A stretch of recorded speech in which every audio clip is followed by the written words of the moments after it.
Hello everyone. So last class में जैसे हमने डिस्कशन किया था कि हम इस लेक्चर में थ्योरम्स के बारे में बात करेंगे, क्वाड्रिलेटरल्स की।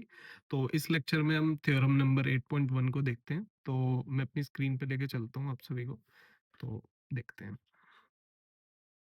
तो ये थ्योरम क्या बोलती है? Diagonal of a parallelogram divides it into two congruent triangles. समझ नहीं आया भैया, मतलब क्या है इसका? ये इंग्लिश की स्टेटमेंट लिख दी है आपने। तो एक काम करता हूँ, मैं सबसे पहले पैरेललोग्राम बना लेता हूँ, उसके बाद हम देखते हैं कैसे करना है। ठीक है, ये मैंने एक पैरेललोग्राम बना लिया है। ठीक है, जिसके हमने वर्टेक्सिस के नाम दे दिए हैं ए B C D.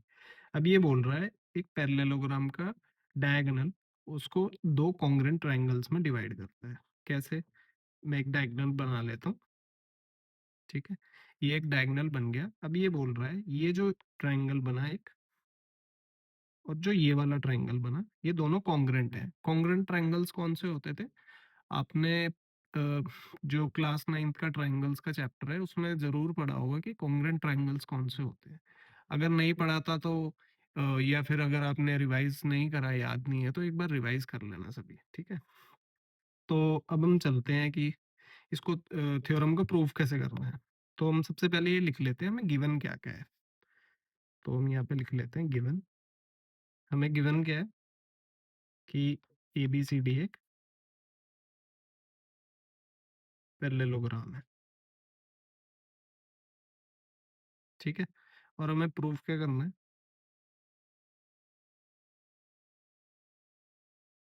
That triangle A B D is congruent to triangle B C D.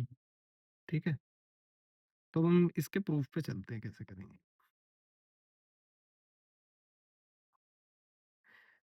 Since हमें ये पता है एबीसीडी एक पैरेललोग्राम है, तो मैंने पिछले लेक्चर में एक प्रॉपर्टी पढ़ाई थी पैरेललोग्राम की, अगर आप सभी को याद हो तो।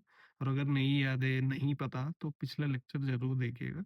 उसमें ये बताया था मैंने, अपोजिट साइड्स जो होती हैं पैरेललोग्राम की वो हमेशा पैरेलल होती हैं।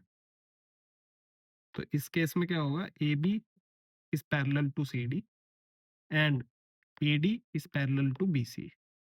तो पर भैया इसका यूज क्या आएगा इस केस में? Interesting question. इसका यूज क्या आएगा? इसका यूज आएगा, अपने लाइंस एंड एंगल्स चैप्टर पढ़ा होगा, वहां पे ऑल्टरनेट इंटीरियर एंगल्स की प्रॉपर्टी पढ़ी होगी कि ऑल्टरनेट इंटीरियर एंगल्स सेम होते हैं। तो इस केस में क्या होगा? सिंस ए बी और डी सी या सी डी पैरेलल लाइंस हैं और उनके बीच में एक डायगोनल आ गया। ठीक है, तो जो ये वाला एंगल होगा और ये वाला एंगल, मैं इनका नाम दे देता हूँ 1 और 2। तो ये दोनों सेम होंगे। क्यों? ऑल्टरनेटिंग इंटीरियर एंगल्स की प्रॉपर्टी से। और जो ये वाला एंगल होगा और ये वाला एंगल होगा वो भी सेम होंगे। वो क्यों सेम होंगे? क्योंकि ए डी और बी सी ये दोनों भी तो पैरेलल लाइंस हैं, राइट? ठीक है, ठीक है, इतना तो समझ आ गया। तो बस अगर इतना समझ आ गया तो हम कॉन्ग्रुएंट प्रूफ कर देते हैं। कैसे करेंगे? हम लिख देते हैं, मैं एंगल्स के नाम भी दे देता हूँ 1 2 3 4। इन ट्रायंगल, कौन कौन से ट्रायंगल्स ले रहे हैं हम? ये वाला ट्रायंगल और ये वाला triangle.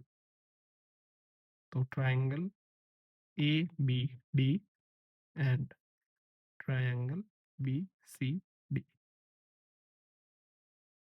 Angle 1 is equals to angle 2। कौन सी प्रॉपर्टी? Alternate interior angle.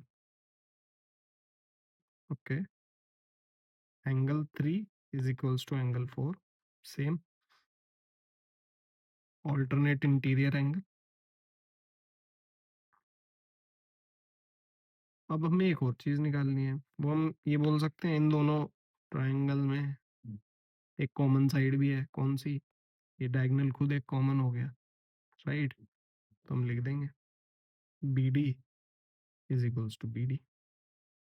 क्या है कॉमन? तो देयरफॉर